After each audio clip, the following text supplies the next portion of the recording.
प्रिय विद्यार्थी, मैं अंकित उम्मीद करता हूं कि आप सभी घर पे साफ, सुरक्षित, स्वस्थ और कोरोना से सावधान होंगे। पहले के या फिर इस वीडियो में आपको जो है मेरी आवाज़ में बोल्डनेस की कमी महसूस हो सकती है। कारण यही है कि जब मेरे सामने जो है ऑडियंस अधिक संख्या में नहीं रहते हैं तो आवाज़ें जो है उतनी बोल्ड नहीं है निकल पाती है। चलिए, आज दूसरे वीडियो में मैं आप लोगों को कुछ और भी चीज़ें समझाने का प्रयास करता हूँ। आज जो है हम लोग इतिहास के बारे में जानेंगे। तो सबसे पहले जानते हैं कि इतिहास होता क्या है। तो आप लोग ध्यान रखेंगे, किसी भी व्यक्ति, उसके समाज या उसके क्षेत्र से संबंधित आज तक घटित जितने भी घटनाएं हैं उनको अगर काल के क्रम में सजा दिया जाए या फिर सजाया हुआ जो लिखित दस्तावेज है, लिखित जो विवरण है, उस विवरण का अध्ययन ही इतिहास कहलाता है। आप सटीक वर्ड में ऐसे बता सकते हैं कि किसी व्यक्ति, उसके समाज, उसके क्षेत्र से संबंधित घटनाओं के काल के क्रमानुसार लिखित विवरण का अध्ययन ही इतिहास कहलाता है। इतिहास के अलग अलग बहुत सारे काल हैं, उनको एक एक करके शॉर्ट में हम लोग रिवाइज कर लेते हैं और रफ फिगर जान लेते हैं फ्लो चार्ट्स के माध्यम से। तो पहला जो है हम लोग उसके बारे में चर्चा करेंगे जो कि है इतिहास के पहले का काल, यानी जिसका कोई लिखित दस्तावेज नहीं है, उसको हम लोग बोलते हैं प्राग ऐतिहासिक काल। तो प्राग ऐतिहासिक काल को भी हमने 3 भागों में बांटा हुआ है। एक है पूरा पाषाण काल, दूसरा है मध्य पाषाण काल और तीसरा है नव पाषाण काल। पूरा पाषाण काल जो है आदमी का जब से भी इतिहास रहा है, यानी कि लगभग लगभग जो है 2 से 3 लाख साल पहले से लेकर के 8000 BC तक का जो समय रहा है उसको कहा जाता है पैलियोलिथिक एज। दूसरा है आपका 8000 से 4000 BC यानी कि बिफोर क्राइस्ट तक का जो समय है उसको बोलते हैं हम लोग मेसोलिथिक एज यानी कि मध्य पाषाण काल। और तीसरा है नव पाषाण काल जो कि 4000 ईसा पूर्व से लेकर के 2500 ईसा पूर्व तक का माना जाता है। इसके बाद आता है अद्य ऐतिहासिक काल। ये वो काल है जिसके बारे में साक्ष्य तो हैं, लिखित कुछ दस्तावेज भी हैं, लेकिन उनको जो है अभी तक पढ़ा नहीं जा चुका है। इसको जो हम लोग 2 भागों में बांट सकते हैं। एक है आपका सिंधु घाटी सभ्यता और दूसरा है आपका वैदिक सभ्यता। सिंधु घाटी सभ्यता जो है वो 2500 BC से लेकर के 1750 BC तक का माना जाता है। इसके इससे संबंधित जितनी भी घटनाएं हैं, लिखित दस्तावेज हैं, लिखित दस्तावेजों को जो है अभी तक पढ़ा नहीं जा गया है। वैदिक सभ्यता जो है इसमें समय का, यानी कि जो है किस साल या किस समय का जिक्र जो होता है वो इसमें कुछ भी नहीं किया गया है। सिर्फ समाज के बारे में कुछ चीज़ें हैं कि समाज कैसा था, या फिर जो भी चीज़ें हैं जो धर्म से रिलेटेड हो गया या फिर देश से रिलेटेड हो गया, ये सब तो हैं, लेकिन समय का जिक्र नहीं है। ये हो गया आपका, दोनों मिलकर कहलाता है अद्य ऐतिहासिक काल। वैदिक काल जो है वो 1500 BC से लेकर के 600 BC तक का माना जाता है और इसको 2 भागों में बांटा गया है। एक है आपका ऋग्वैदिक काल और दूसरा है उत्तर वैदिक काल। ऋग्वैदिक काल जो है वो 1500 BC से लेकर के 1000 BC तक माना जाता है और 1000 से लेकर 600 BC तक जो है वो कहलाता है आपका उत्तर वैदिक काल। इसके बारे में हम लोग आगे अलग अलग सेपरेट वीडियोज़ के माध्यम से जो हम लोग जानेंगे। और इसके बाद आता है ऐतिहासिक काल, जिसके बारे में हमारे पास साक्ष्य मौजूद भी हैं और लिखित दस्तावेज भी मौजूद हैं और उसको जो हम लोगों ने पढ़ा भी है। तो इनको जो है हम लोग 3 भागों में बांटते हैं। एक है आपका प्राचीन भारत का इतिहास, दूसरा है मध्य भारत का इतिहास और तीसरा है आधुनिक भारत का इतिहास। मध्य भारत का इतिहास 600 BC से लेकर प्राचीन भारत का इतिहास जो है वो 600 BC से लेकर के 712 AD यानी कि एनो डोमिनी तक माना जाता है। और मध्य भारत का जो इतिहास है वो आपका 1200 AD से लेकर के 1707 AD तक माना जाता है। और आधुनिक भारत का जो इतिहास है वो आपका 1707 यानी औरंगजेब की मृत्यु के बाद से लेकर के अभी तक माना जाता है। तो ये हो गया आपका फ्लो चार्ट के माध्यम से जो है इतिहास के अलग अलग काल समय के बारे में। और अब हम लोग स्टार्ट करते हैं हम अपने CHS के क्लास 9th के एंट्रेंस के लिए जो टॉपिक्स हैं जहां से क्वेश्चन उठते हैं उन सब के बारे में। तो पहला जो चैप्टर है वो है आपका प्राचीन भारत। उसमें जो है इसके अलावा प्राचीन भारत के अलावा जो है आपको सिंधु घाटी सभ्यता और वैदिक काल के बारे में पढ़ना है। सबसे पहले हम स्टार्ट करते हैं आदि मानव। अच्छा, आदि मानव जब हम लोग नाम सुनते हैं तो हमारे दिमाग में कुछ इमेज बनते हैं। आदि मानव जब आप सुनते हैं तो आपके दिमाग में कुछ कैसा इमेज बनता है, सोचिए ज़रा। मुझे उम्मीद है कि आपके दिमाग में जो है एक ऐसे इंसान का पिक्चर बनता होगा जिसकी बड़ी बड़ी दाढ़ियाँ होंगी, जंगली जैसा उसका बाल होगा, ठीक, और ऐसा लग रहा होगा जो झुंडों में घूमता होगा जंगली जानवरों की तरह। या बिल्कुल आप सही समझ रहे हैं, वही थे आपके जो है आदि मानव, जो जंगलों में रहते थे, समूह में रहते थे, समूह में घूमते भी थे। अच्छा, रहते कहाँ थे समूह में? तो वो जो है गुफाओं और कंदराओं में रात गुजारते थे। और जो है घूमने का जब बात करेंगे तो वो घूमते थे दो कारणों से, एक शिकार करने के लिए और दूसरा जो है पौधों और फलों मतलब खाना के, भोजन के जो है तलाश में। दूसरा आदि मानव से संबंधित आप लोगों को बात याद रखना है, वो है इनका संबंध जो है समूह और भोजन रहने के अलावा जो है पत्थर से है। पत्थर का जो है दो रूपों में उपयोग करते थे। एक हो गया आपका आग और दूसरा है पत्थर का उपयोग औजार और हथियार बनाने के लिए। फिर बात करते हैं कि ये घुमंतु जो है वो किन किन कारणों से बने या फिर किन किन कारणों से जो है इनको घुमंतु कहा जाता है या थे। तो इसका पहला कारण है कि इनका जो आदत था वो था आहार संग्राहक के रूप में ये रहते थे, यानी कि आहार को जो है ढूंढते रहने का इनका आदत था, यानी कि ये अखेटक थे, इधर उधर भटकते रहते थे। दूसरा हम लोग को याद रखना है कि ये जो है शिकार के लिए लंबा लंबा दूरी तय करते थे, तो इस आदत की वजह से भी जो है वो घुमंतु थे। तीसरा जानना है कि ये जहाँ पर रहते थे वहाँ पर वनस्पतियों का जो क्वांटिटी था वो एक सीमित मात्रा में था, जिसके वजह से भी जब वनस्पतियाँ खत्म हो जाती थी तो ये एक जगह से दूसरी जगह तक जाते रहते थे। दूसरा चीज़ ये भी याद रखना है कि ऋतु चूँकि बदलते रहता था तो ये ऋतु के अनुसार जो है एक जगह से दूसरी जगह तक जाते रहते थे। इसके अलावा अंततः हम लोग शॉर्ट में कह सकते हैं कि जल, फल, घास, वन की खोज में जो है ये एक जगह से दूसरी जगह तक घूमते रहते थे, जिसके कारण कि ये घुमंतु थे। अब बात करते हैं आदि मानव के बारे में कुछ और भी चीज़ें हैं, वो है आपका भोजन और दूसरा है आपका वस्त्र। तो भोजन में आप लोग दो चीज़ें याद रखेंगे कि ये दो तरीकों के जो है दो जगहों से ये भोजन प्राप्त करते थे। एक है आपका वनस्पति में जो है ये पेड़, फल, पत्ती वगैरह से अपना भोजन प्राप्त करते। दूसरा था आपका जंतु जिसके मांस को जो है ये खाते थे। अब बात करते हैं वस्त्र के बारे में। तो वस्त्र जो है ये दो प्रकार के वस्त्रों को पहनते थे। एक था तुम्हारा पेड़ों का छाल और पशुओं का खाल, तो ये दो प्रकार के उनके वस्त्र हो गए।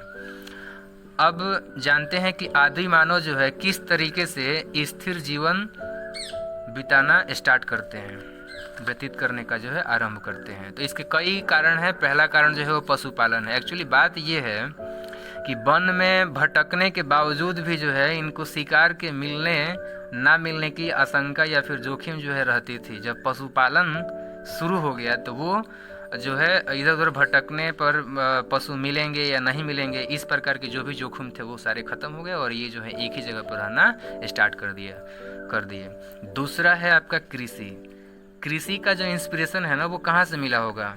तो इसका इंस्पिरेशन उनको जो है, अब हो सकता है कि किसी आदि मानव ने जो है खा करके किसी प्रकार के एक फल के बीज को फेंका होगा और उस बीज से ही पौधे निकले होंगे, जिसको देख करके इनको लगा होगा कि हम जो है पौधों के बीजों को अगर हम लोग खेतों में डाल देते हैं तो उससे जो है अन्न का उत्पादन होगा। और इसी तरीके से जो है खेतों को खोद करके उन्होंने अन्न का उत्पादन करना स्टार्ट कर दिया और खेतों के आसपास ही जो है झोपड़ी बनाकर स्थिर जीवन जीना स्टार्ट कर दिया।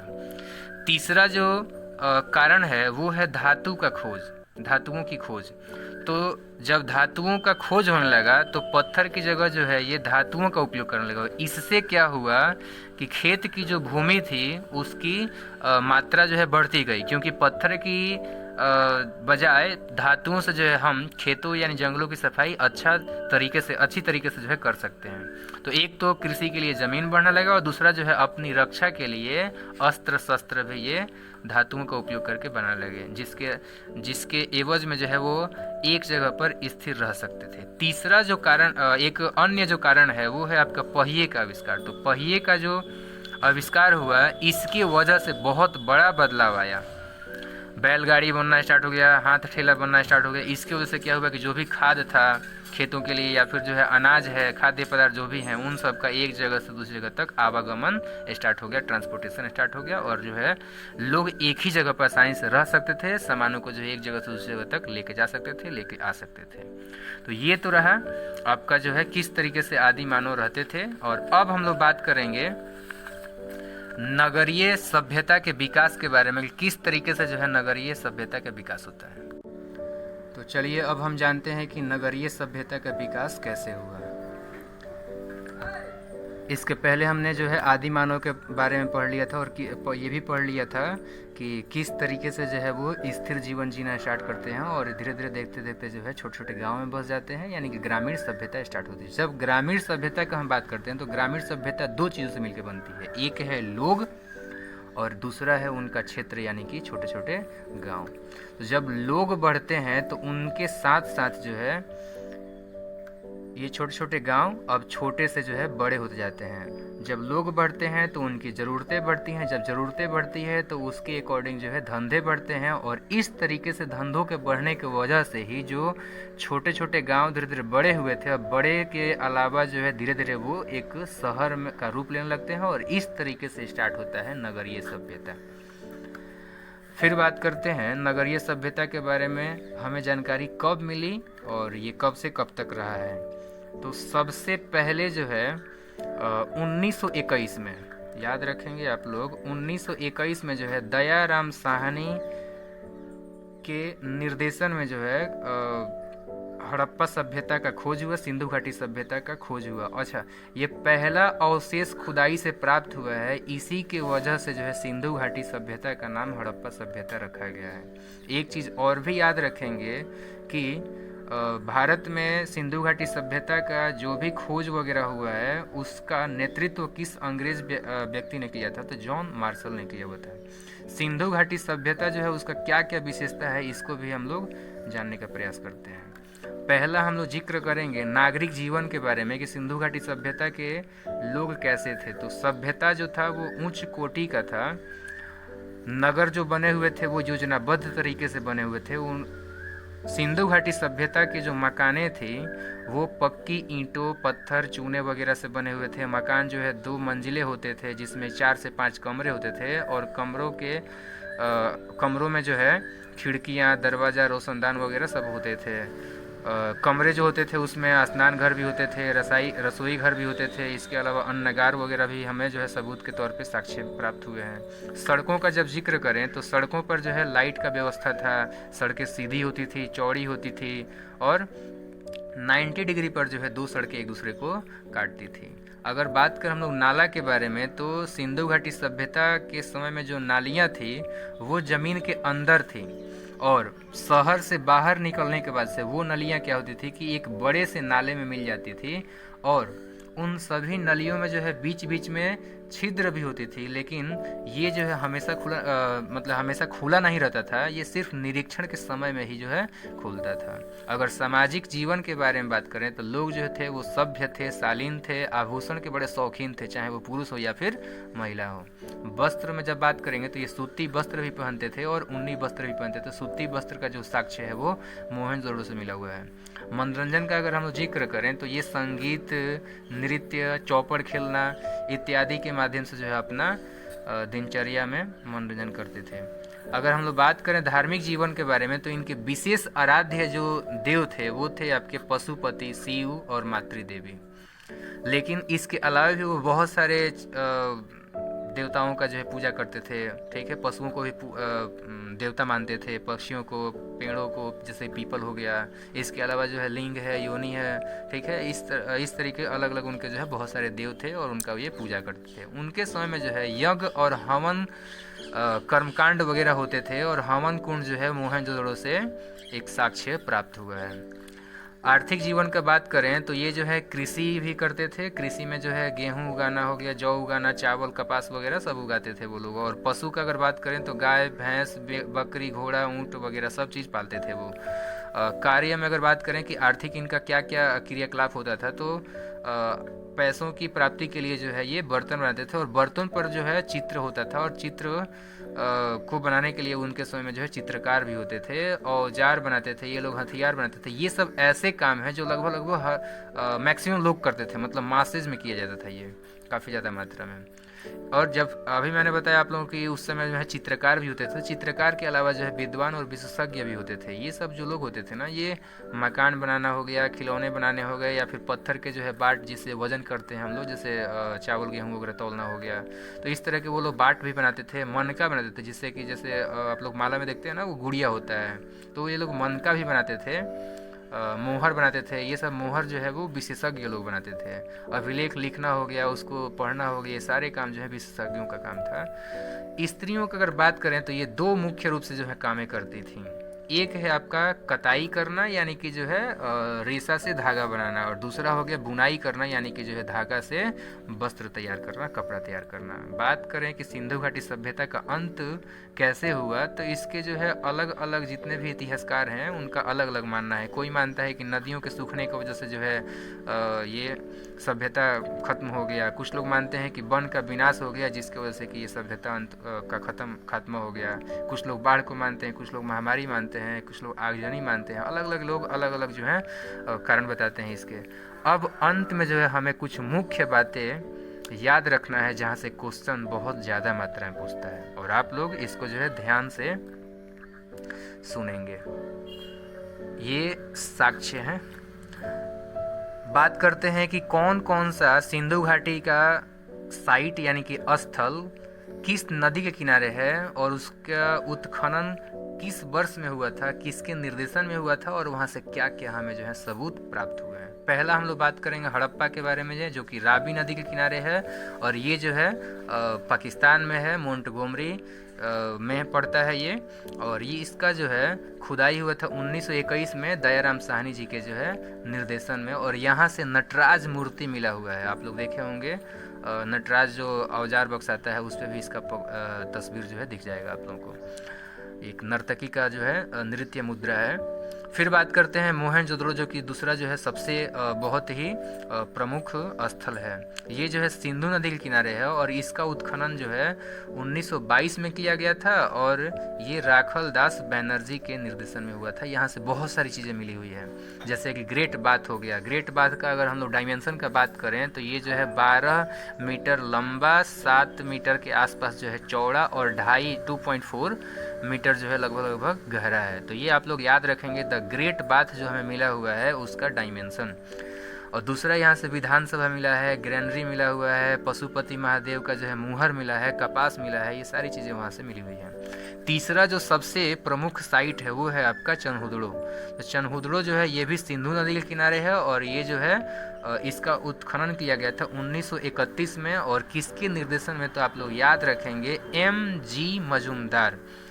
यहाँ ये एकमात्र ऐसा सिंधु घाटी सभ्यता का स्थल है जहाँ पर कि कोई सीटाडेल का कोई जो है सबूत नहीं प्राप्त हुआ। यहाँ पे कोई सीटाडेल नहीं था।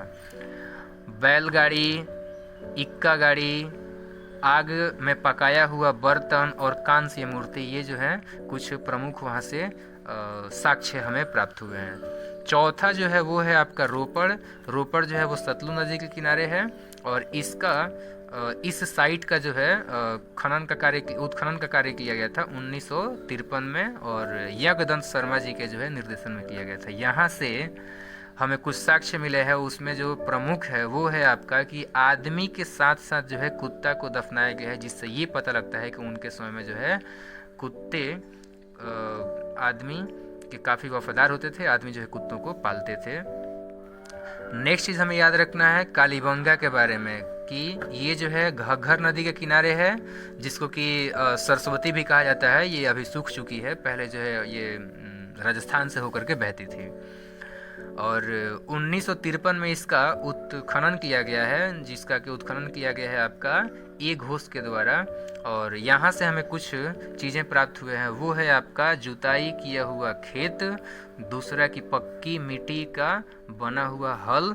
लेकिन एक प्रमुख बात आप लोग याद रखेंगे कि यहाँ से जो है चूड़ी अगर पूछा जाए कि चूड़ी का कहाँ से जो है संबंध है, तो आप लोग याद रखेंगे काली बंगा। काली का अर्थ तो आप लोग जानते ही हैं कि काला, और बंगा जो है वो बंग शब्द से मिला हुआ है, बना हुआ है।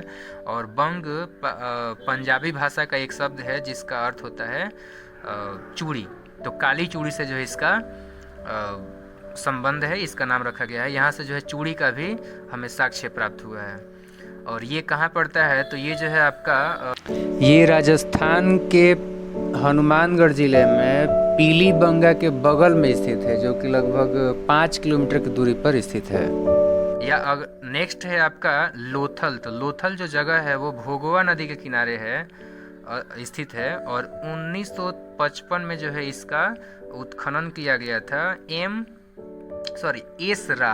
एस आर राव होना चाहिए था।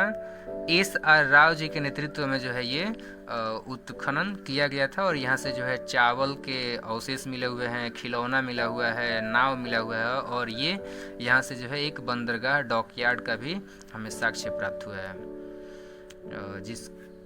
Thank you.